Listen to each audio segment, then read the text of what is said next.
Hello mga paps. Share ko lang po sa inyo kasi may nagtatanong sa akin kung saan daw makikita yung Bingo Plus ID. So nakita ko lang kanina pag open ko ng YouTube, merong nag-comment dahil daw baguhan siya at kung pwede ko daw ituro kung saan yung Bingo Plus ID. Hindi niya raw alam.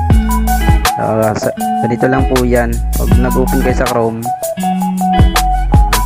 ayan, type nyo na yung bingoplus.com. Then kapag ka nag-loading na, tayo lang natin. So ayan, punta kayo sa account.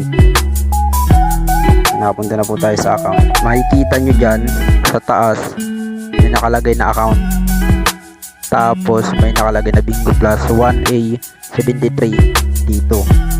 So ayun po yung Bingo Plus ID nyo. Ayan po, pwede nyo gamitin pag mag-login kayo.